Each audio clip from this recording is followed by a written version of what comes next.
All right, guys, we're going to get started. For those of you who don't know who I am, my name is Joelle Fontaine.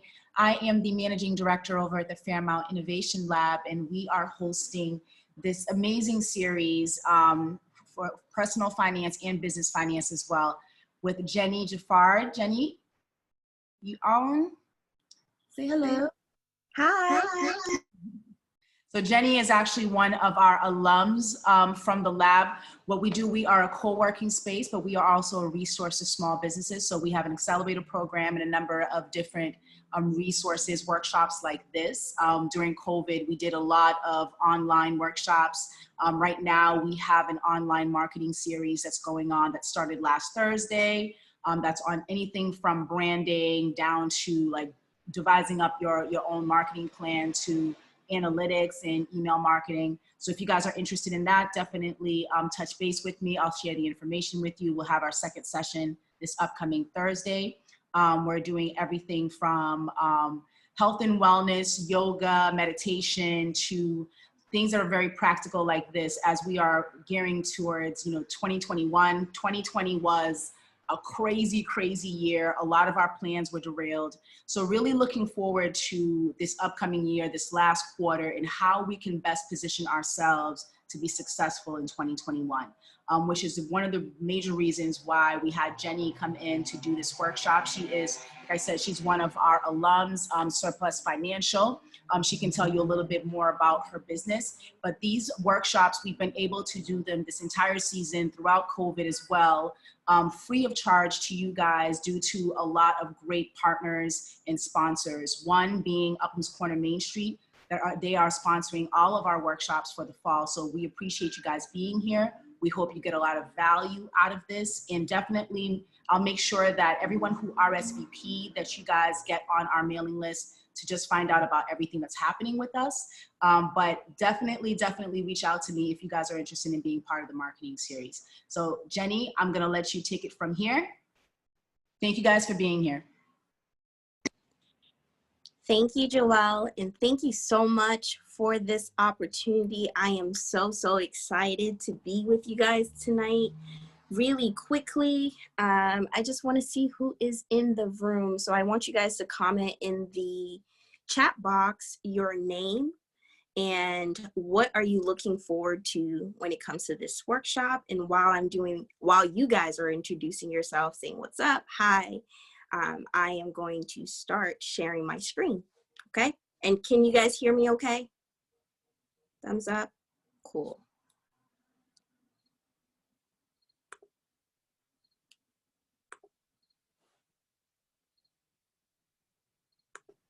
I would say too, while you're sharing your screen, Jenny, if you guys want to unmute yourselves and share a little bit about yourself, that'd be cool too.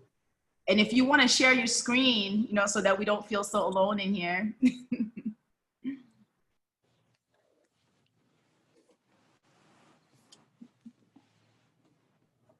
Hello. Can y'all hear me? Yes, we can hear you, Lance. My name is Lance Jackson. What I'm hoping to get out, well, first and foremost, thank you guys for hosting such a workshop. I think this is something that Black people need to really start taking into consideration when it comes to budgeting. I think it goes hand in hand with saving. And so I'm really hoping to get a better understanding of how I can budget, some tips and tricks, so we can start building up some wealth, figuring out how we can build some wealth. I think this is one of the first steps towards it. Come on, sir. What's up, Jenny? Hey. All right, so we have Stephanie who's saying, I'm looking to leave this having more clarity on the necessary steps to set up my personal finance, to prepare the same for my businesses. Come on. Ashley wants to work on consistency and future planning. Oh, you guys are so good. Being more fiscally responsible, how to stick to a budget. I love it. So I'm gonna get started because my PowerPoint is pretty meaty and I do want to leave off at least 30 to 40 minutes for you guys to ask me questions. So hi everyone, my name is Jenny. I am the founder of Surplus Financial Consultants. which is a personal finance and credit education company that specializes in taking the stress and shame out of managing your finances. And I am going to start off first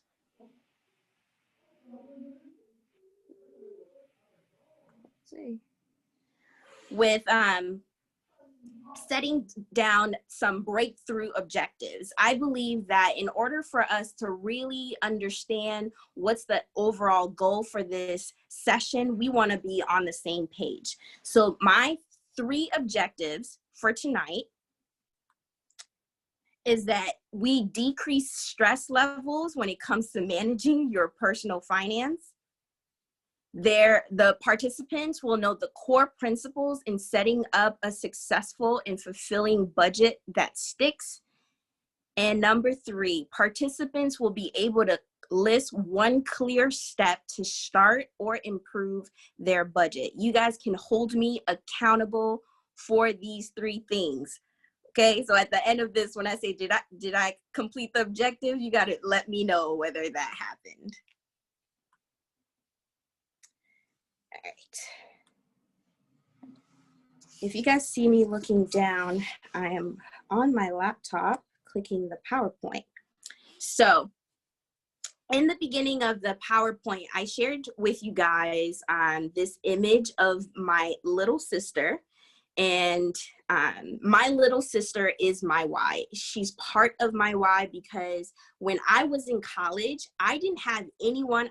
I'm a Haitian, whoop, whoop, Haiti in the building. And I'm the first of 3. So I was the first to go to college, the first to deal with FAFSA and all of its cousins, first to get a credit card, first to get a car, first to get a repossession, because I'm gonna keep it completely buck in this here workshop. So I wanted to part of the reason why I entered into finances is because I wanted to create a space where my sister had someone holding her hand in the process of building wealth, because I believe that wealth is a community activity. It should not be a single person that's, pulling, getting beat up really by life because we don't know the do's and the don'ts. So your why matters. And for us to start off this workshop, I'm going to share one of my favorite videos with you guys. And then really quickly, after that, we'll just jump right in. Okay. So this is one of my favorite quotes. It says, when you know your why, your what has more impact because you're walking in or towards your purpose.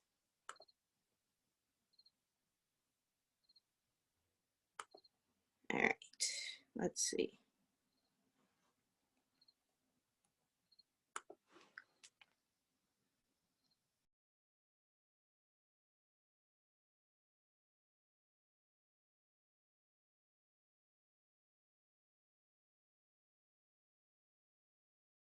But the key really isn't to know what, the key is to know why.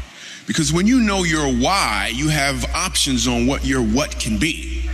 For instance, my why is to inspire people to walk in purpose. My what is stand-up comedy. My what is writing books. My what can be going out with some friends to eat. In fact, another what that has moved me towards my why is a web series that we have out now called Break Time. So every Wednesday at 3 o'clock, you should subscribe to the channel. We do a series called Break Time on YouTube. We drop a new episode. One episode in particular, I'm about to show you a clip to. We were in Winston-Salem. So Break Time, this is how it works. I travel the country. I do stand-up comedy, probably an hour and a half at an event.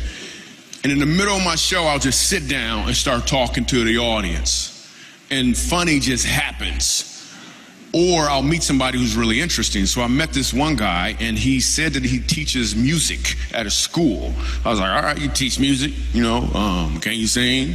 And then I'm just gonna show you the clip. Check it. So you're a musical director. Yes, cool. sir. All right, so let me get a couple bars of like Amazing Grace. Can you do the first part of that? Go ahead. Amazing grace, How sweet the sound that saved a wretch like me. Wow. That bro could sing, you know what I'm saying? All right. Now, once you give me the version, is if your uncle just got out of jail, you got shot in the back when you was a kid. I'm just saying, let me see the hood version real quick, if you know which version I'm talking about. Just see if that exists. Let me see what you got. Amazing grace, how sweet the sound that saved a wretch like me.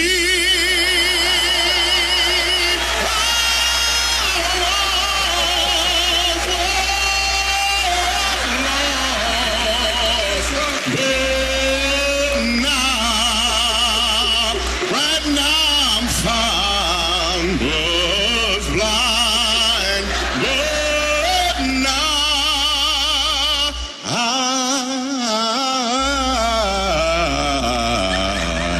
I see.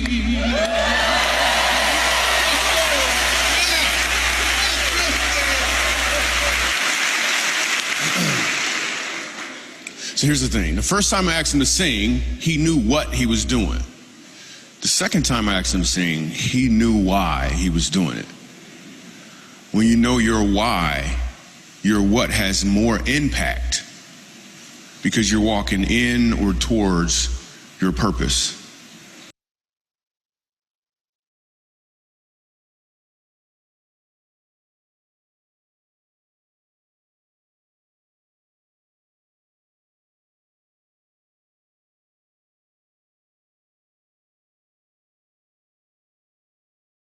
Come on, somebody.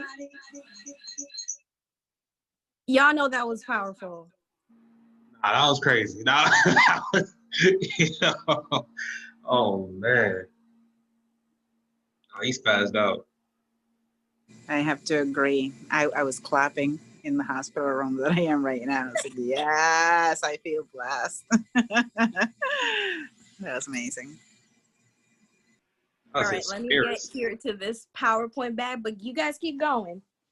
So what did that tell you guys about the importance of your why? You can either comment in the chat or pull up and give me your thoughts outside of Lance. I saw y'all because I was like, yes, sir. Yes, sir. You better sing this song. It's the difference between singing and sang. He put his all into it. He knew the reason for it. He had the background story to where he needed to be able to have he had a vision. And his vision was to bring everything he had into the moment. Come on. One more person.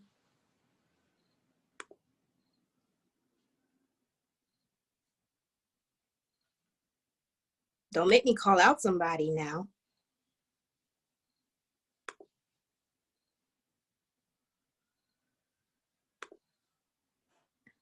Right. The other thing I think I noticed really quickly is that the first time he sang, he was just showing you that he could do something. And then the second time I felt that he was doing it to minister. Like he was actually, bringing people in. This is for you guys. The first time I was like, this is what I can do. This is for me. The second time was, this is for everybody else. So I thought that was amazing.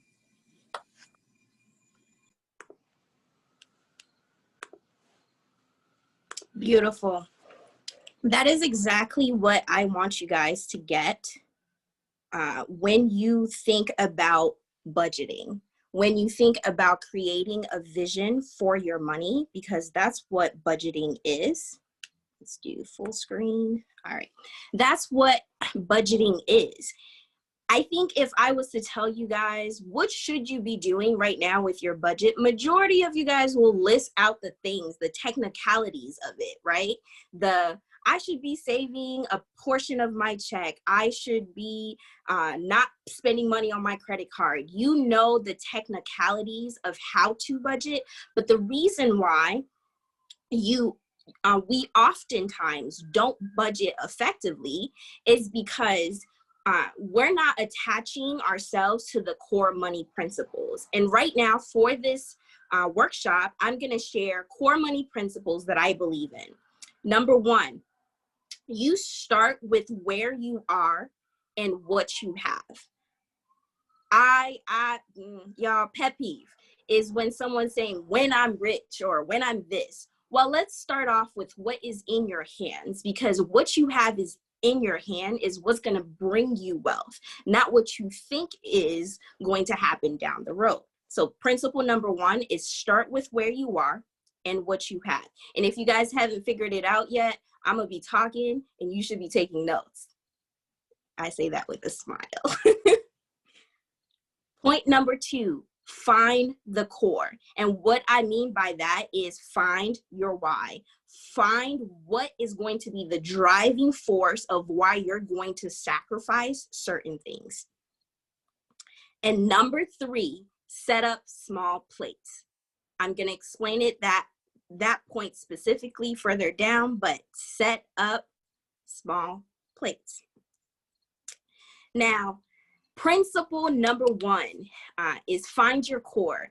I believe that, again, going back to the video, when you know your why, your what becomes more impactful. So people fail overall in life, but specifically when it comes to budgeting, not because they lack the desire, but people fail because they lack the knowledge.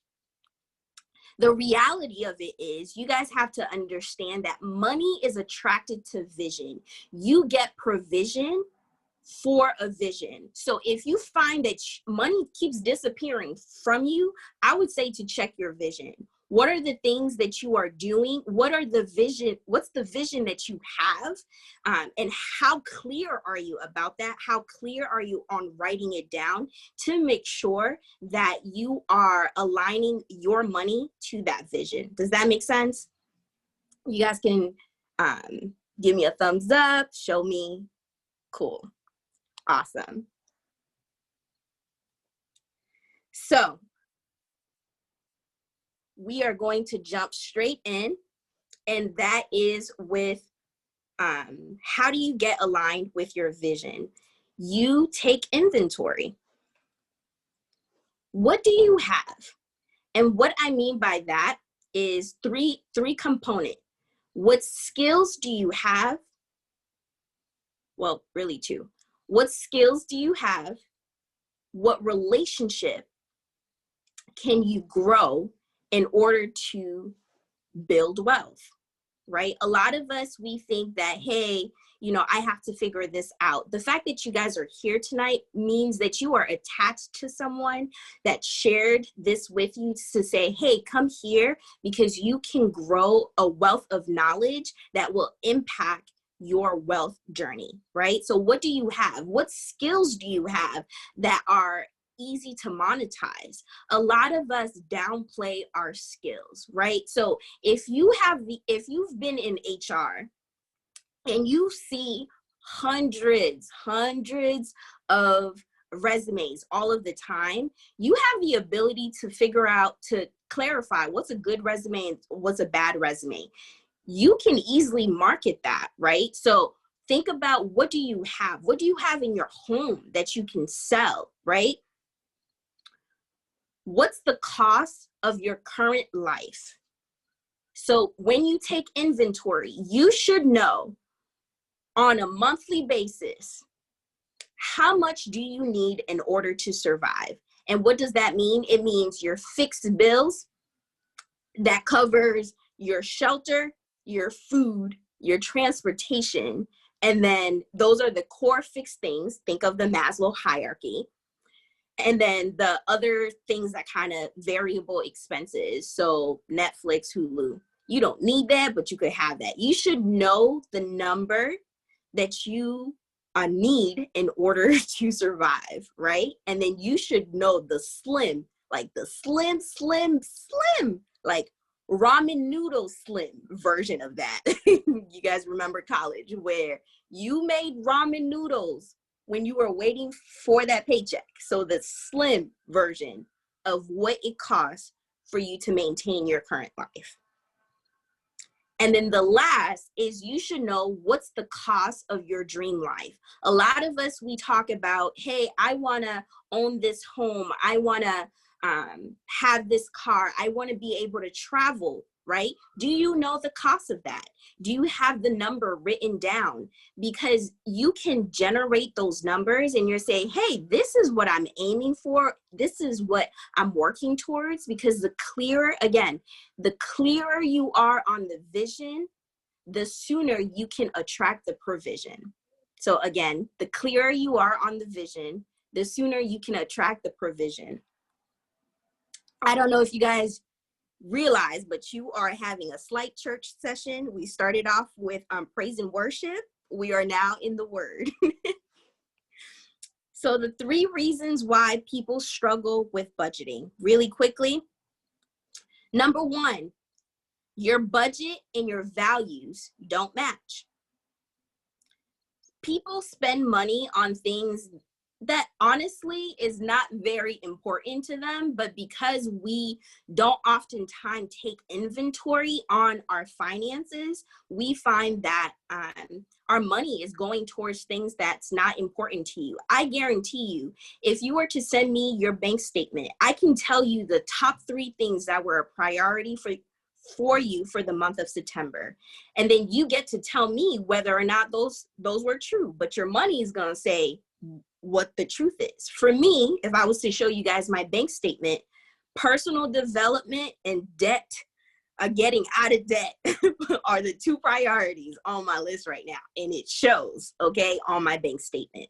So your budget and your values need to match. The second thing, friend, that is not boring. Travel and investments, come on. If that's boring, let me be boring, okay? Let us all agree to be boring. Number 2, budgeting based on money you don't have. The reason why majority of people end up living paycheck to paycheck is because they are taking into account money that hasn't been deposited into their bank account. If it's not in your bank account, it's not yours, friend. It's not. I'm sorry. Even if you worked for it, until it says cleared in your bank account, it's not yours. So we should not be budgeting the money that has yet to be deposited into our account. If one thing COVID has taught us is that security on the next paycheck is not a guarantee, right? And number 3, the third reason why people struggle with budgeting, procrastination. I'm going to be completely transparent with you guys. That was my struggle.com. I was big to say, oh, I fell off. Let me start off back on the 1st. I'll start back up on the 1st. Anybody else like me? Say you will start back up on the 1st.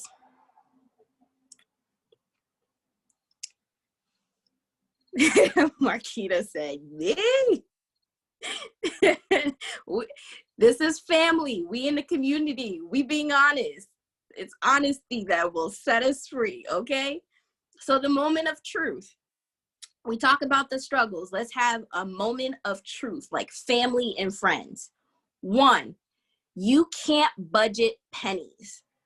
I'm not that financial coach that will tell you to cut out every single thing, because in reality, if your income does not cover your living expenses, you can try to budget as much as you can.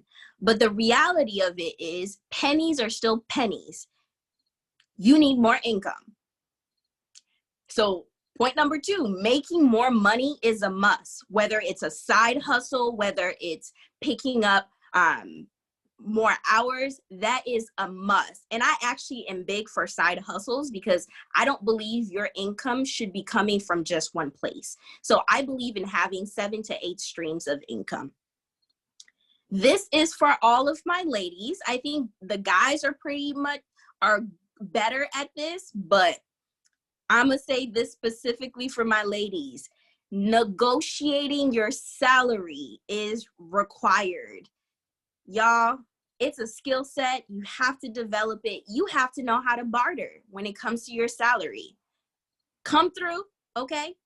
And number 4,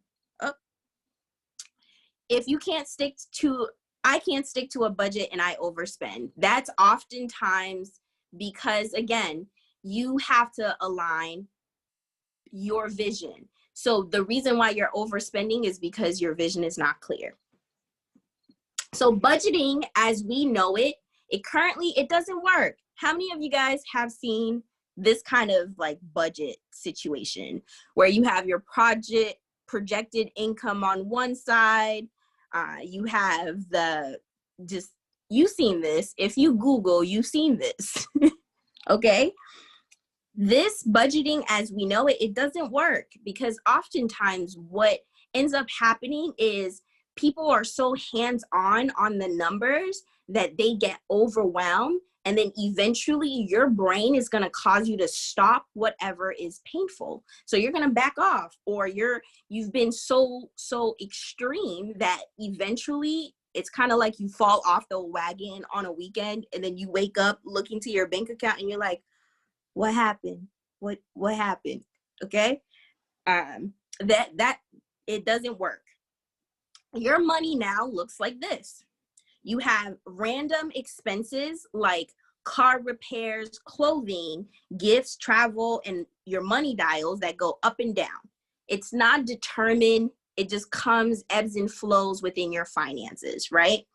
And then you have spending for day-to-day stuff. So that's you eating out or ordering Uber or just little things day-to-day that just accrue, which looks it's very consistent. And then you have your income, which is fixed. It comes on either a bi-weekly, for some people even monthly, and others weekly basis, right? But as you guys can see, this looks like, I don't know if you guys are in the health field, but this kind of looks like a very scary health monitor, right? But this is the reality for the most of us. Our money looks like this in our bank account, which is why I have my TLC, Tender Love and Care budgeting method, because you can't control when life happens. However, you can control how you respond and feel it financially. So my step 1, right? This is part of the take inventory, is to set up your money calendar.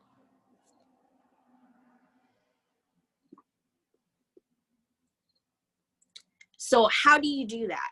You list out every bill that currently comes out of your checking account and their due date.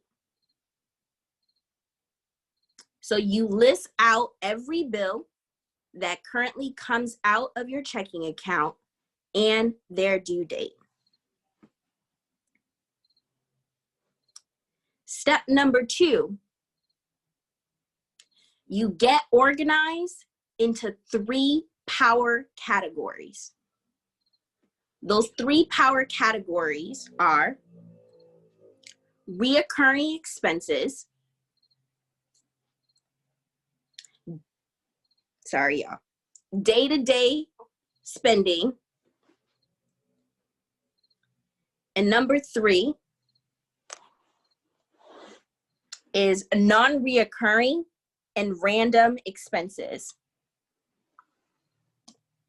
I'm gonna take a quick water break and let your fingers catch up. Are you guys with me so far? Let me know in the chat. I'm gonna look in the chat now. If you are with me, give me a thumbs up. While I get some water. Shannon said yes. Marquita, Latanya, Victoria said yes. Awesome. Mel said yes. Awesome, awesome. So first step is we set up our money calendar. The second is get organized into 3 power categories. I'm going to break down each of these categories for you guys, okay? Number 1 is the fixed and reoccurring bills category. You guys remember that money calendar in the first step? What you're going to do is you're going to continue with that list of your bills, their amounts, and their due dates. And you're going to put it in due date order. That sounds very simple, but you would be surprised how many people don't know which bill comes first every month and act surprised when it does. What this does for you is it helps you to see the timing of your expense versus paycheck. So you can see it in a full view. Instead of like paycheck to paycheck, you can see the full month. It makes paying bills quick as a glance. For me, I know that my 2 heavy bill weeks during the month is the 1st and the 3rd week of the month. So because I know this, I plan accordingly and how I spend how I move my money, right? And then this can allow you, the first of the month, this allows you to pay bills when you get paid rather than on your due date. This is gonna sound silly, but this was my truth. I didn't know that you could pay a bill before the due date. Is that just me? Years ago, I felt like I had to wait for the due date to pay a bill. That is not true, you guys. Not only is it not true, another fact is you can actually change your due date for certain bills, right? Because the sooner that you pay, okay, LaTanya is on my wavelength. The sooner that you pay certain bills, the less interest that accrues on that bill. So when you set up your money calendar, if you see a bill that's just out of order, you know that bill that just comes on a Tuesday or a Wednesday, like a random day, and it's just out of order, you can actually call your provider, your financial provider, and request to see if that bill can be shifted. Or you can just set up an auto payment or a bill pay and have that bill paid in advance, right? So that frees you. So if you see that on 1 week, you have like 6 heavy hitters, you can plan it out that you pay a bill in advance so you have more breathing room. Does that make sense? Comment yes if that makes sense.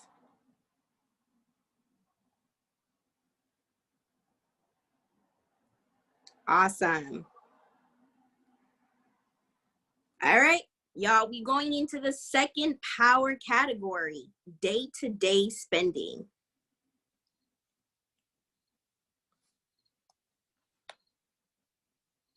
For you to organize this section, you have to determine how much you need per pay period. And the category that falls really heavy in day-to-day spending is actually food.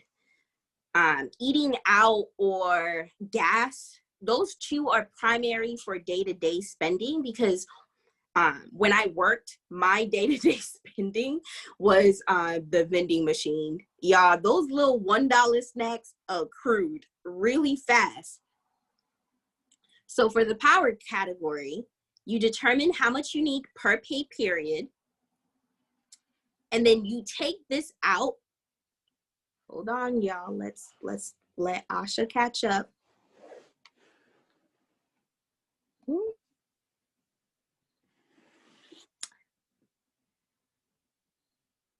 my computer, my internet. I don't know if you guys have been dealing with the same thing where your internet just is not happy with you. So Joelle, I might need you to tag team in, friend. All right, let me see if I can pull it up. Please hold. While you're holding, can you guys let me know? Is something, has one thing, have you, whoa, words, hold music, please. Did something pop up for you guys? Is something, have you taken away something as of yet? Oop.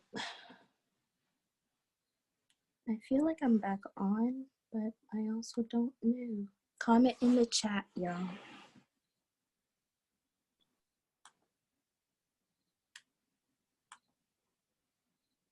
All right, Joelle, I'm gonna try again. All right, I have it up, but I don't, so you're gonna do it? Yeah, I'm gonna try again. Okay. Asha wants to behave, so we just be on the standby. Flow with me, okay? All right. Who's Asha? Oh, I named my laptop. My car is also called Fatty because she got a little fatty. I'm corny, y'all. I like naming my stuff. All right, so where was I? I got distracted. Day-to-day spending.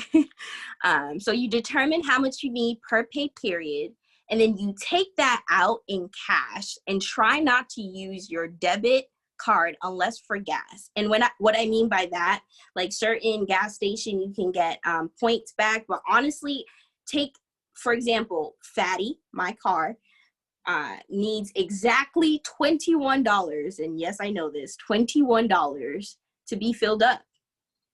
And if I'm not super active with it, she stays filled up for a week. So altogether, I need $84 a month when it comes to gas. So I can take out that money and put it into an envelope and use that when I am going for gas. So eventually, when you start getting into the habit of knowing your numbers, you'll be able to tell things to the dollar, y'all, to the dollar, to the penny, okay? All right, let's see if she's gonna behave it if I put her on me.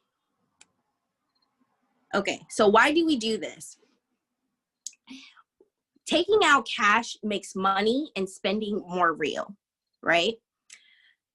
The goal here is not to be perfect, it's to be intentional, because I guarantee you, we've been trained to swipe.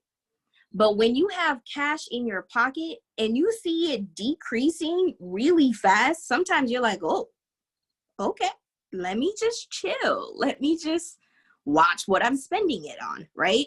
Because imagine if you had $50 for the day and you left your debit card at home. You would be really intentional about how you use that $50.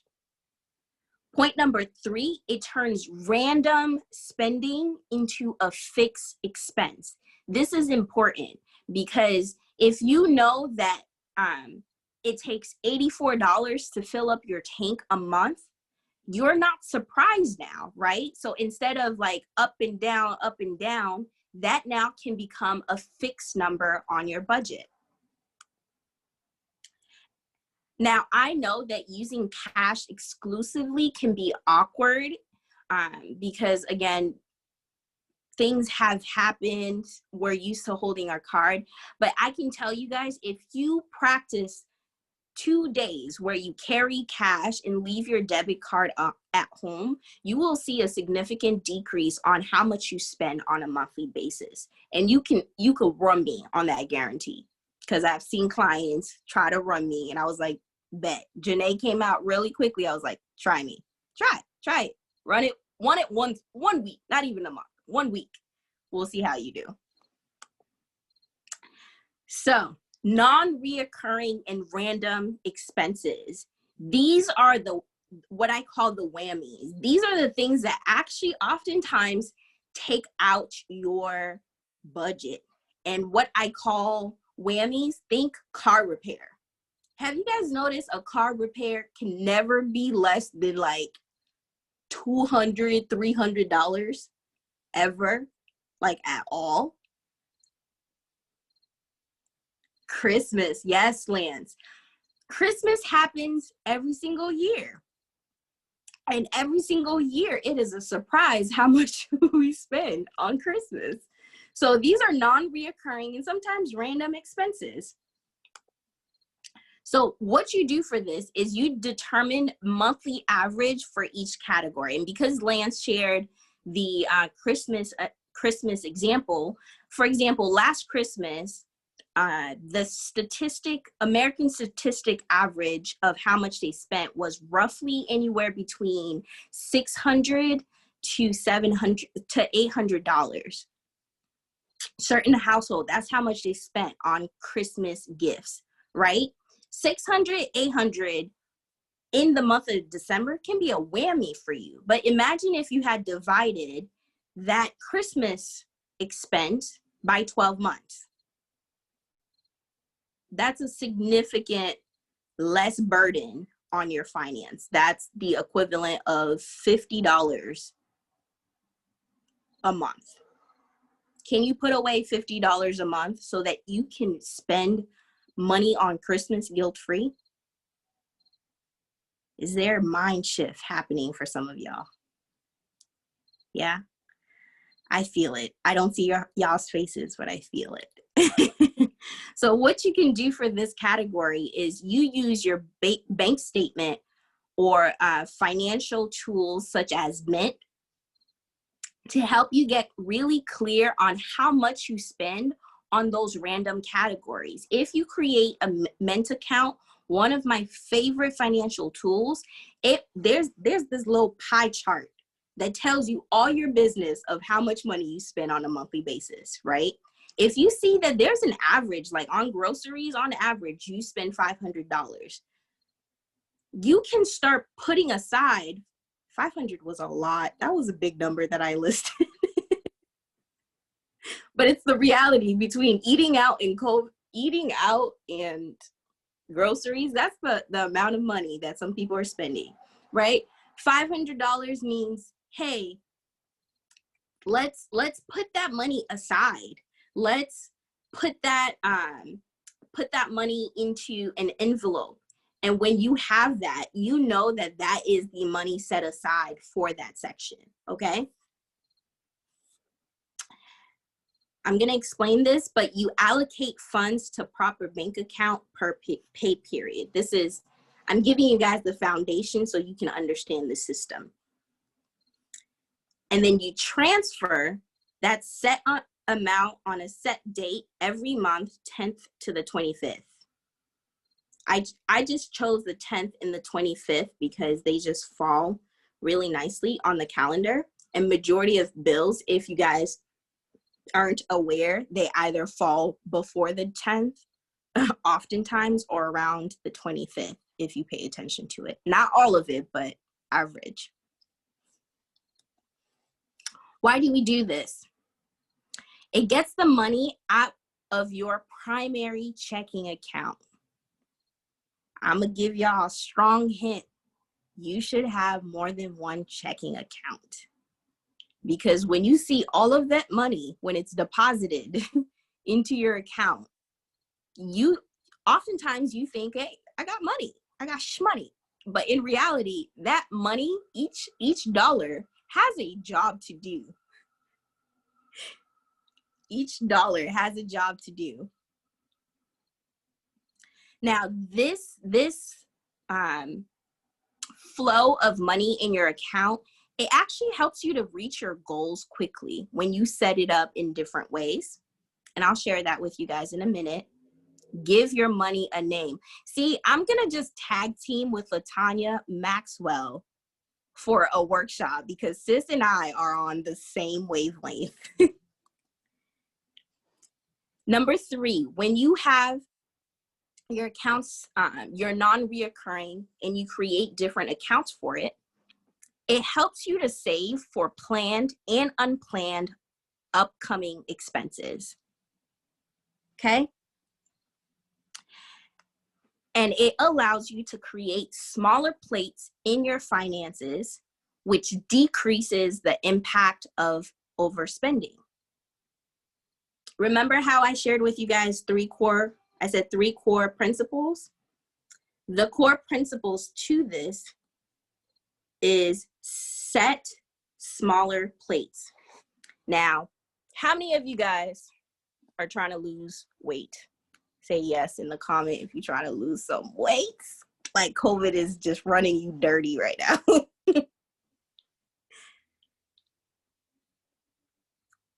Shantae said yes. Thank you, sis. LaTanya, you gonna plead the fifth? You were on a roll, friend, with me. You can't just plead the fifth. See, Penny? Thank you, Penny. Okay? Now, this is me. This is my truth. This is my truth. I don't do well with managing portions when I have a full size plate. Why? Because I wasn't trained that way. As a Haitian child, okay, I was trained that you fill your plate up and then you just clear it off, right? Okay. Side note, little tidbit, that is not a great food habit in general. It's something we have to all collectively learn. If you are an immigrant or you have family, there's a lot. We don't measure portions, but I guarantee you, if you have a smaller plate, you are less likely to overeat, right? So if you are trying to lose weight, you guys came for a finance workshop, you getting diet support, okay? If you are trying to lose weight, don't overdo it. Just change the size of your plates, because you will naturally start eating less portion, and give your stomach time to like, hey, am I hungry? Am I still hungry? This is the same concept when it comes to your finances. When you separate your money into different little accounts, you are able to see that every dollar has a purpose and you are less likely to overspend. Did that make sense? I see some nods. I see thumbs up. All right. So now every month starts to look the same. Your paycheck comes in, you pay your bills, you take out cash, and you save for upcoming expenses, because your reoccurring or non-random expenses has now become a fixed expense, and you're putting that money away, right? And you can actually have money left over at the end of the month. I didn't believe it was possible until it was possible, y'all. And this is not to brag, but I just want to share, because I think when you hear testimonies, when you hear stories of other people doing it, it becomes more real. And I was able to do this with $24,000 as like from one job. I was able to do this as a waitress, because I was a waitress at one point, and I was able to do this under a salary position, right? And the reality of it is, once I started doing this, I realized that I didn't have to wait for my paycheck. Like, I wasn't taking a breath and holding it, waiting for the paycheck. What ended up happening in actuality, again, this is a testimony. I get paid from my job, not my business, because I live what I preach. I got multiple incomes, y'all. But from my job, I get paid bi-weekly, right? Currently, the last paycheck that I receive, I haven't touched that, because I'm still living on the check before that. Did that make sense? I've gotten to the point in my finances where I can have 2 paychecks deposited into my account in the month before I even really have to spend any of those money. And that's what we are building towards. It's possible. So instead of this, y'all remember heart attack, right? Random expenses, spending day to day, and then your income is just whoop, right? Heart attack. Your income, we now see this. Your random expenses, it's a steady line. Your spending day to day is a steady line. But what consistently comes in and out is your income. Can we just pause and look how serene that looks? Like stressless. This looks. I love it. I'd be like, this is my reality. Could be yours too, right? You're here. We're gonna get this. All right. Come on, Asha. All right. So this is the goal. Now let's talk about emergency funds. How many of you guys have heard, hey, you should be saving 3 to 6 months of monthly expense? Yeah, show of hands. Everybody. But the reality of it is, I don't know why, but that has never like registered to my head until I put numbers to it. So I'm gonna introduce you guys to Sierra. So I don't know, y'all, I have this ice cream truck that comes literally at this time every single day, and it's October. Okay, that is all. Let's meet Sierra though. They need income also. The ice cream truck needs extra income also. We all out here struggling. So I ain't even gonna hate on him right now. You know, okay. Look, as long as he don't play the ice cream song, he cool in my book. Because the ice cream song has a racial background to it. It's the backstory. So as long as he don't play the ice cream song, he cool. Ooh. Okay. All right. Let's meet Sierra, y'all, really quickly. This is, I'm doing this slide specifically is because I want you guys to understand what it looks like to have an emergency fund, right? Practically. So let's say Sierra, she makes $59,000 before taxes, right?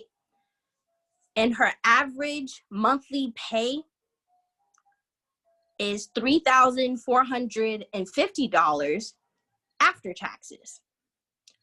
Her rent, because she got roommates, she lives in Boston, she can't just, no, okay, is $500. Even that is low, y'all, but we gonna pretend in an ideal world she shares of $1,500 with 3 roommates. So her part of the rent is $500. For food, with groceries, restaurants, and takeout, it's $450 altogether. This is also an area where she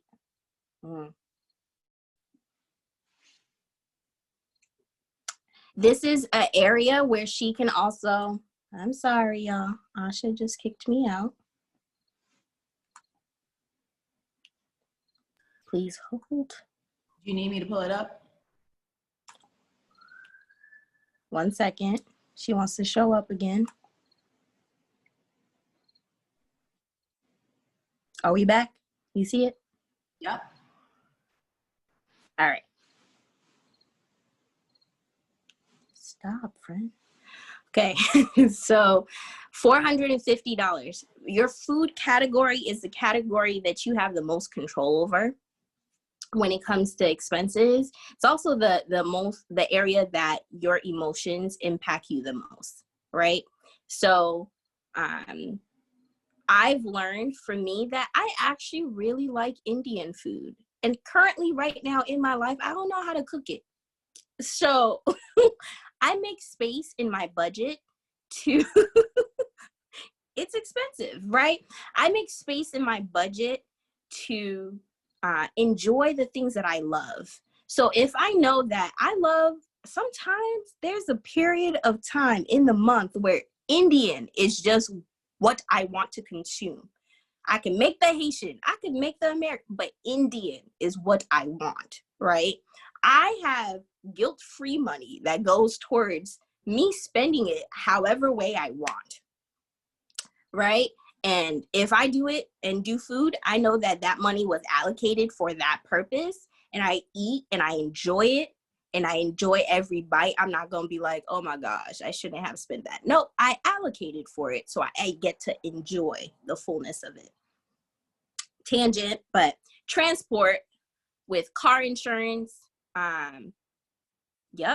car insurance and gas is roughly $405. And then for every other thing that kind of falls, the miscellaneous things like Netflix, all that jazz, she spends $850. So altogether, her total monthly expenses is $2,235.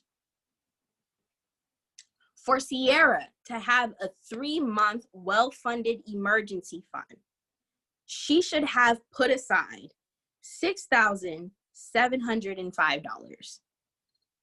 If Sierra wants a well-funded 6-month account, she should have aside $13,410. Do you guys see now and understand now why it is important for you to know how much you spend on a monthly basis? Right? This is important. Once I saw that, I was like, oh, this makes so much sense. When I wrote this down, I was like, wow, this makes so much sense. Okay, so I'm gonna pause here. Let it sit, let it just, I feel like it's entering for for people right now in a way. And you guys can even unmute yourself because the chat is blowing up and I can't fully read it because I'm not trying to handle Asha too hard. May I give a quick testimony? Go ahead, testify, sis. So in July, in May of this year, the day before Mother's Day, I started doing Instacart. In July of this year, I started doing Ship as a side hustle. Ship is pretty much, I go to Target and shop for customers and drop it off, just like Instacart, majority. Long story short, I realized I did a budget plan and I realized that I had more money going out of the house than coming in the house. And I realized the gap that I had financially. With that being said, when I needed to negotiate just recently my pay at work, I knew my income gap. So because I had these figures already in my head and I knew what I needed to make with Ship and Instacart, I was able to negotiate and ask for that much more money. Come on. And now all my Ship and Instacart money goes towards my financial freedom. And it's not going for my household bills. It's literally only going now towards financial freedom. But I had those numbers. You got to know the numbers. If you don't know the numbers, you don't know what you need or what you're working with. Come on and testify on these here Zoom streets, ma'am. Okay? Anybody else want to testify? I got room for one more. Come on. We good? Okay. Ippy, that's it. All right. Let's make it practical. I did not create this method. I use a different version of it, which I teach to my one-on-one clients. But this is another version of the same process that I absolutely love and I think is fantastic, right? You guys remember how I shared that you should have small plates? Part of the reason is to set up this method. Nope. ECB, I don't know if that's your name. That's not your name. But this is setting up your money system. This is the section that we're on. Aaron, thank you, Aaron. This is called the High Five banking method. It was created by another woman professional in the finance space that I absolutely adore. She's really great. She's Spanish. I love it. So I'm sharing it with you guys because it is a method that I believe in and it works for some of my clients. So the high banking method, you have 2 checking accounts, one where all of your bills come out of. So think rent, think the fixed bills, the heavy hitters. And then 2, the second checking account is to have any lifestyle stuff come out of this.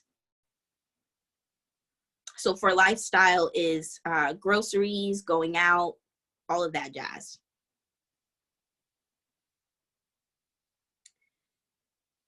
And then in this high banking method, you have 3 savings accounts. So savings account number 1 is your emergency fund.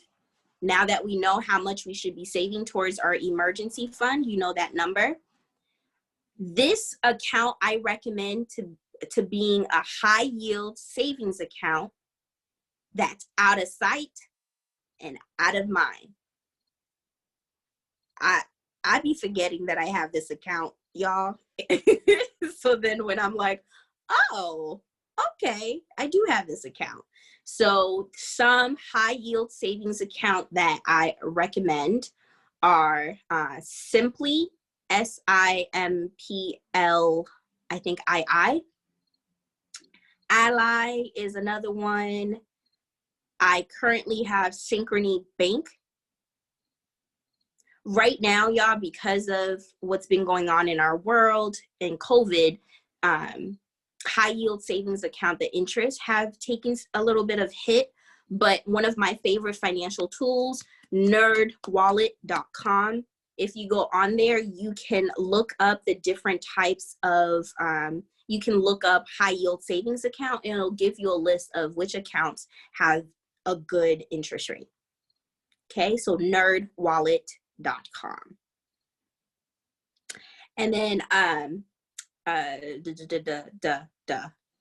for the second savings account, it's for short-term goals. So short-term, what I mean by short-term is something that's happening within 3 to 6 months, ideally, within a year, if you want to stretch it. And then savings 3 can be long-term goals, like buying a home, like, what's a big goal? For some people, it could be getting a car cash. Y'all can tell me some long-term goals that you may have. Starting a business. Come on here, Aaron. Yes, Aaron. All right. I was debating whether or not to show you guys a snapshot of my system, but I don't know if I want to do that because I recognize that for some, it could be overwhelming. So I want you guys to understand this process because this is something, if you start this, it will be helpful. I'll talk about my process really brief. Penny said, do it. Yeah. I'm going to talk about it. I'm actually going to give you all the tea. There is no fear. It's just, I also don't know how to hide the numbers to the account on Zoom live. Like, I don't know how to. Don't challenge me, Aaron. Okay. But I will talk about it. You guys get ready because this is the last slide. And after this, we have Q&A. Joelle, am I doing good on time? Because you know I don't be paying attention when I'm presenting. You are at 7:35 right now. You're doing perfect on time. Thanks, boo. So you guys have space for all of the questions. So I'm going to share this. My system, I'm going to talk my system, and maybe during Q&A, I'll figure out how to show my stuff without, I'll see, no promises. But ready? So my system is, I have a savings account. My money system is on Capital One. And I have a savings account for every bucket of my finances. I love Capital One. Okay, love. Okay, so do you guys still want me to keep this up, or should I stop sharing? I think you can stop sharing so that we can all, see each other. All right.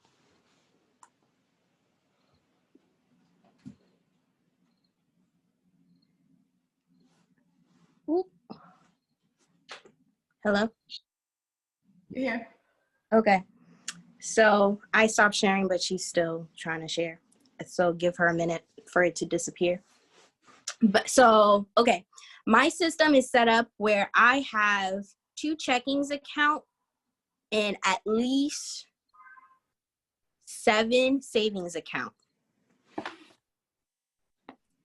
So my 2 checkings account is set up this way. I have an income account, and in that account, all of my checks are deposited.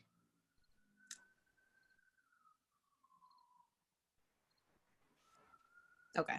All of my checks are deposited into my income account. From my income account, that is how I distribute my allocations to my different savings account. My second checkings account, I call it, and I name my accounts because I believe in naming your blessings before you see them. We back in church, y'all. Name your blessings before you see them. So I call it my overflow operations account. My overflow operations account is called that because I will always have an overflow to handle my operations. I treat myself, my personal finance, like a business. Why? Because I am a brand. I am a business, okay? Investing in self is one of the best business that you can have. So income account, deposits go into that account, and from there, I allocate to the different savings account. So on a weekly basis, I need at most $250 in the overflow operations account. Okay. On the 10th and on the 25th, automatically, I have money that go from the income account into the different savings. And the different savings account that I have one for travel. I have one for personal training. I have one for gifts. I have one for my tithes. I can never say that properly. I have one for, did I say fun money? Because I believe in having fun money. I allocate fun money. In that fun money, it's scrapbooking, because I love scrapbooking. It's for me to go randomly dancing. Okay, if I love you, I add you to my budget and I put it into my fun money. So when we go out on dates, I go on dates with my friend. When I say run that bill, I know how much I have in that account. Okay, I have I'm missing at least 2 accounts. Oh, one is for citizenship, because I'm going back and forth on whether or not I want to be a citizen of America. That's it. Okay, so on the 10th and the 25th every month, I have money going into these savings account without me thinking about it. I set this system maybe December of last year. And I am able to freely think about other things I honestly spend at most 25 minutes a week on looking at my budget, just running to make sure that everything is being used. Now, this is something that I do, and it's a next level, but it took me a while to get this. This is for me. If disclaimer, don't be saying Jenny told me to do this if you don't listen to the part. And Joelle's recording it, and she could be my backup just in case y'all try to run my name. Okay. I have a credit card that is paid off. The key to this strategy is you have to have a credit card that is paid off. Okay, repeat after me. Credit card is paid off. It's on record. I said this. And my credit card is a high limit card. It's $7,500. So what I do is all of my fixed expenses, I place on that credit card because I get rewards like money for living my day-to-day life. So why not have them pay me money for what I was already going to pay for? Okay. And then at the end of the month, before the card reports to the credit bureaus my balance, it's paid off completely because, again, I already had the money in my account. Does that make sense? I never miss a payment due date. I have a credit company. I don't play that. But what ends up happening is, because I was going to pay those bills anyway, I had the money for it anyway. What ends up happening is I get actual money on that card, and I use that money for other things. All right. So I'm going to do these last 2 slides, and then we're going to open for Q&A.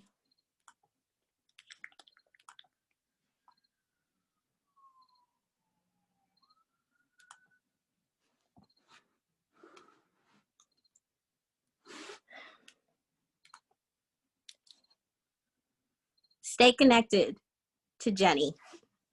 You guys can find me on Surplus Financial. Hit the follow button. I share a lot of free content on my Instagram. I'm also on LinkedIn, and I write a couple of articles. I'm actually getting back to it. Thank you, Aaron. Stop. I'm trying to be professional and tell y'all what to do. Stop it. All right. So follow me on these things. This is important because if you hit follow and tell me, hey, on my most recent post, hey, I was at your workshop, what I will do is I'm an author. I wrote my first ebook, which is Stop Calling Me, a how-to guide on how to get debt collectors off your back. So if you deal with debt collectors, collections, all of that, I have a free ebook that literally tells you how to do it yourself, how to get them to stop calling you, how to negotiate that debt for significantly less than the amount, how to dispute that off of your credit so you can get it off. Because I'm a firm believer as a credit education expert that anything that I can do, I want you guys to be able to confidently do so and have the knowledge to do so. So I'm creating do-it-yourself quality content for you guys to have. Don't do it tonight, but I'm gonna tell Joelle this. I will set up a discount code for you guys so you can get the ebook, and I'll make sure that she has it. So when she shares the recording and whatever for the follow-up, you guys will have access. If you do it now, you're going to pay full price, and I would be super grateful. And if you choose to wait until the thing is sent to you guys, you will also have the benefit of a discount. Now, I'm going to open the floor for Q&A. I hope this was very informative. I know this was very informative, and I enjoyed having this workshop. Let us open the floor for Q&A. I'm gonna stop screen share, and I'm gonna see if I could show you my Capital One account. I'm gonna see it. All right, y'all. Floor is yours for Q&A. Feel free to unmute yourself. Hi, I just wanted to come on here and say I got the pleasure of taking one of your workshops. I don't know how long ago it was, but it was in the library, okay? And I remember that in Grove Hall. Wow. And yeah, and the crazy thing is, I'm actually in Atlanta, but I'm still very connected with the resources that Boston had before I had to up and move, spur of the moment. So talking about budgeting is huge right now because I really just moved to a whole nother state and bought my first car and all of these things. Okay. Yeah, but I just wanted to say I was able to do that because you reminded me about having that additional checking account, and I have about like 5 of them, but it really made the big difference because I actually forgot all about it and had thousands of dollars in there. So it's something that it really does work. And I guess it could be a testimony if you want to say so. I didn't follow everything to the T, but I did take some progressive steps. So just reminding everybody to just take some steps because that's better than no steps. So yeah. And now I'm off to work, but thank you for that. Thank you. I No. get really emotional when people say that they do what I say and they're like doing better. I'm not gonna cry, but I'm a thug. I'm not gonna cry. But thank you for sharing. Let's see. I have a question from Keenan that says, why would you open 2 checkings account? I get it from the savings standpoint as you're saving for multiple goals, but why for checking? What's the upside? Can you get into that just a bit? Great question, Keenan. So as I showed you with the high 5 bank method, part of the reason why there's 2 checkings account is one for bills specifically and the other for lifestyle. Now, for the high 5 banking method, that is important. Checkings account for, and I don't know if that's the case for majority of financial institutions, but you can only have a debit card link to a checking account, not to a savings, at least for Capital One. So that's one of the upside. In my specific system, I have two different checkings account. One I specifically name income account because I use that account to allocate money to the different savings. And then my overflow operations account allows me to have my debit card attached to it, and I do all of the lifestyle stuff on there, if that makes sense. Let me know if that makes sense or if you need more clarity on it.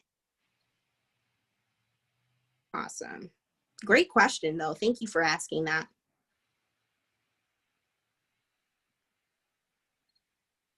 So, yes, Ashley, hey bestie, hey Fran, shared, and she was in the banking, she was a banker at one point. She shared that legally, savings accounts by law cannot have a debit card attached to it, so no spending from it. So there you guys know. Oh, another reason, thank you, Mel. Another reason for savings account that can't attach a card to it is you can only transfer a certain amount of times, I think 5 to 6 times, and there's fees attached to it. Thank you for that. 6 times. You can only take up to 6 times. Thank you, friend. If you go into your bank, then, I mean, I don't know if it depends on if it's all banks, but I know with Citizens Bank, since I used to work for them, if you go in there and remove from your savings account, they don't count it. But if you do like transfers from your savings into your checking more than 6 times, they charge you. And that is also a requirement by law. I have a question. I don't know if this was something already answered or maybe asked a different way. But For example, for like a savings number 2, which is your short-term goals, or for savings number 3, which is your long-term goals, when you saved enough for one of those goals, how do you go about taking that money out to purchase it? Say your short-term goal was a car. Do you just transfer it to one of your checkings accounts and then take that exact amount out? So I do that, what you just shared. Yes, I usually just transfer it to my overflow operations account and take it out if I just want to take it out through an ATM. But if you don't have an online account, an online banking institution like Capital One, you can actually go and just request the money out. But yeah, I'm trying to figure out how to show you guys my system. So keep asking questions, but thank you, Lance, for asking that question. Anybody else? Y'all got time. I have a question. How do you go? I feel like I know all these things. I have the knowledge, and having this class today has been like a kick in the butt, really, to just get my shit together. But I feel stuck. I feel stuck for a long time. So I'm glad I stumbled on this on Instagram, literally, today. I own a house. I have a car. I have 2 kids. I have no savings. And I feel like I'm literally living paycheck to paycheck. And I just don't know where to get started. I think the one thing I have taken away so far is that I need an extra source of income because I only have one. So I'm already like looking into Instacart because I started looking into that over a year ago and I stopped. So I definitely need to like figure that piece out. So that I know I have to do. But in terms of like the other stuff, I don't have all these other accounts or any of this stuff set up. So feeling as overwhelmed as I feel right now, what would be something that you would recommend that I could start doing? Thank you for sharing. And thank you for being honest that, the feeling of overwhelm, because that's a whole thing. Acknowledging that feeling is the first thing. So you already took a first step. You're here tonight, friend. Okay. So everyone, let's just support sis with a round of applause. Come on.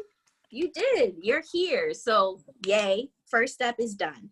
Second step is you shared how you have a home. You shared how you have a car.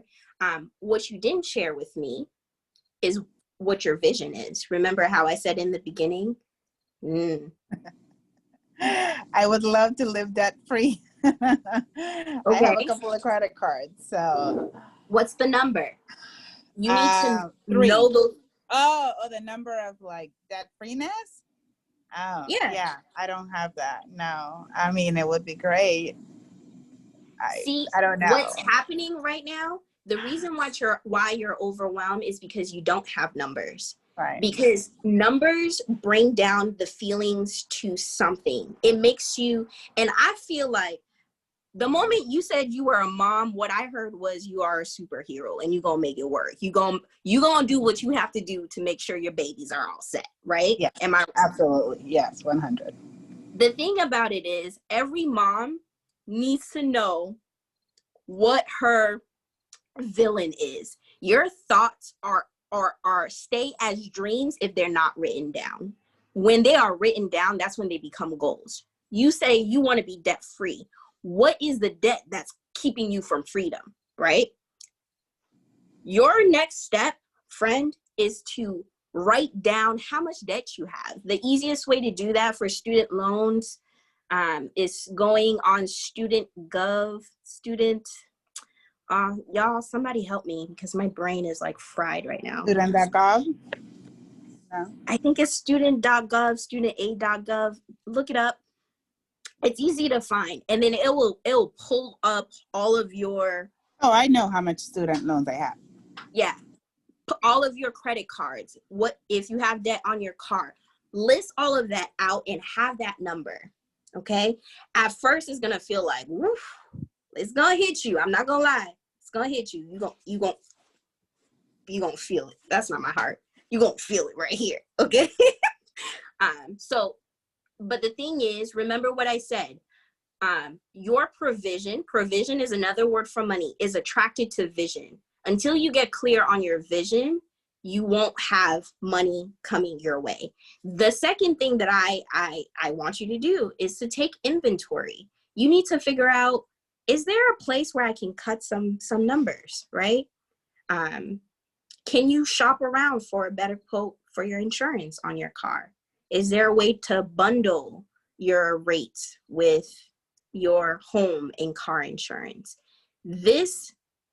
Your first, not your first, because you hear, that's your first step. Your second step is to make it clear, write the numbers down. Your third step is to shop around. Get really clear on setting up your money calendar, figuring out what are you spending a lot of money on and what can you cut down. Start there. And then when you're ready, call me, because I'm awesome and I clarify a lot of these things. This is helpful. This is really helpful. Definitely a place to start. Thank you so much. I appreciate it. I think I will definitely be reaching out. Yay.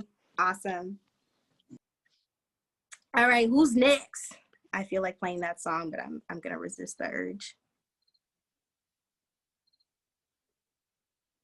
Keenan says, can I share the deck? I could share the deck. I'll share the deck. Joelle, remind me to share the deck. I will. So within the next 48 hours, you guys, I'm going to be sending out a follow-up email that will have the deck. It will have the code that Jenny's wanting to share for the book.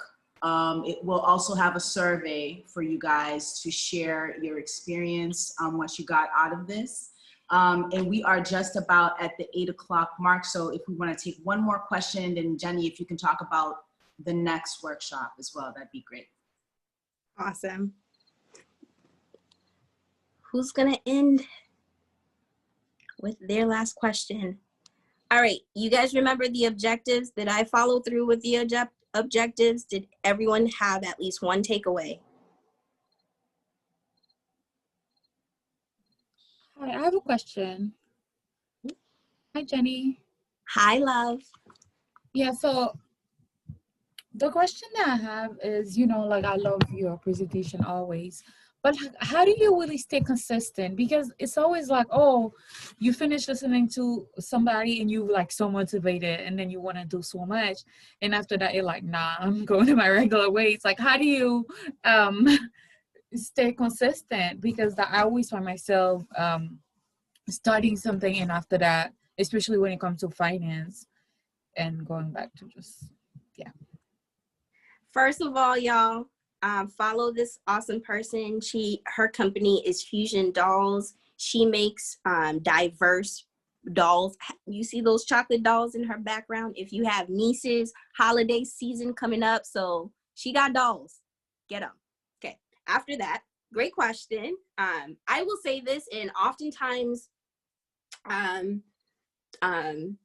said it during the presentation, but I didn't pull it out, so that's why it's not that obvious. I am able to stick to a budget because I don't allow my budget to depend on my willpower. Plain, clear, and simple, okay? My budget is not, remember I told you guys that I set up my money system last year around December. I got really clear on my why, but once I set up my money system with automation, so my budget is automated. I don't have to guess. I'm not trying to like, oh, let me remember to put $40 into my fund money account. Let me remember to put this amount of money into my emergency fund. I have no choice. It's automated. Like it comes out like my check is deposited into my income account immediately. There's a portion that goes to tithes. There's a portion that goes into my emergency fund, and I don't have to do that. I set up the system to do it for me, right? What that does is your brain is then trained to think that this is only the amount of money that you can use, because every dollar in my finances has a job to do. When they go to its respective places, for me to take a money out of a savings account, I have to acknowledge that I am taking money out of my travel fund. I am taking money out of my fund money. Like, it's an actual thought, because not only that, I name all of the savings accounts. So I see the name. So the easy answer to your question is, I don't make my budget based on my feelings of motivation, because feelings of motivation come and go. It's not based on my willpower, because let something really cute come by my way and I might just hit purchase, right? I'm a course junkie. I love books. So, okay. My willpower is non-existent in certain days of the month. I don't have my budget dependent on that because it's automated. Does that make sense? Thank you. So, you're welcome. Now, thank you guys so much for sticking with us. Hold on. Before you go, there was one more question. You said that was the last one. I was trying to be obedient. You missed it because she put it in the chat while Woodline started talking. It was Lauren. Lauren asked about setting up different buckets. She said, is that something you have to do with a person, or can you do this online? I don't get the question. So in terms of setting up actually, is Lauren here? Can she? Yeah, can you hear? I don't know if it's, can you hear me? Yes. Yes. Okay, sorry about that. We weren't sure if it was working or the volume. Like, do you have to go to a bank in person and have them and tell them like what buckets you need or whatever, or is this something that you can just do through online banking? You can do it through online banking. Like Capital One, I have Capital One. And when I say it takes like less than 2 minutes to open an account with Capital One, it really takes. I'm not even trying to advertise with that for them right now. It literally takes less than 2 minutes to open an account. And I just create like the different accounts and I named it. It took me, the first time around that I set up the money system, it took me roughly 2 hours. But before, and 2 hours encompasses me taking the time to set up my money calendar, to set up a Mint account, to see like, what are the different things that, like the different areas that I'm naturally spending money. Like, you naturally have spending things. Your money is already telling you the things that you love, right? I love personal development stuff. So for me to not have a savings account for personal development means that I was going to leave room for me to blow my budget up whenever I saw a course or a workshop that I wanted to go to and I didn't have money allocated for that. So I just made it a savings account. So so I hope that answered it. I felt like I was everywhere. It's easy to do it through online, but before you start opening these accounts, set up your money calendar, look at your bank statements and put them into categories. Once you see the categories, you guys, when I say it's going to lift up off of the paper, especially if you use mint.com, you will see where you spend your money and you can create those savings account to create that. So just to make it very clear with numbers, I notice my fun habit is I love to go dancing and I love to go, I love scrapbooking. I call it scrap planning. I have a planner. I put stickers. I'm a nerd. So, okay. So stickers was averaging like $20 a month. Going dancing was averaging $30 a month, right? So altogether that's $50. So what I was doing is twice a month, I had $25 go into that account on the 10th and on the 25th. Now, it doesn't mean that every month I bought stickers or every month I went out dancing. But what that did is that account started to accrue. So if I wanted to go crazy on stickers because I was like, oh my gosh, I accidentally landed on Etsy, right? I was able to do it guilt-free, completely guilt-free, y'all. And it was so fantabulous. We have so much guilt when it comes to money, and that's because we're not putting name attached to that. Okay, that's it. I'm done. I say it now, Joelle? Do you want me to say it now? I don't know where Joelle went. Can you hear me? Yes. Yes, I was saying please. Yes, you can go right ahead. Okay. So y'all, I have one more workshop. What's the date? I'm sorry. 19th. Thank you. One more workshop this month, October 19th. And this workshop is going to be specifically for my entrepreneurs, for my business owners. If you are interested, so I shared with you guys that I have my own company, but my job is I'm a small business coach. Okay, I help small businesses understand their profit, understand their vision so that they can increase their cash flow. And one of the things that I know that a lot of people don't know is about business credit, okay? Your business can establish credit. So in this workshop, I will be teaching you guys as entrepreneurs and business owners, even if you don't have an official business yet, how to establish business credit for your business in order to increase your access to funding. Because if anyone is a business owner, they share with you what's the biggest hang up about funding your dream. And they're like, I can't get access to money. So this is going to be happening October 19th. I'm super excited. I'm so excited. And as you guys can tell, this is my style of doing workshops. So share with your friends, share with your coworkers, tell them to come because I'm awesome.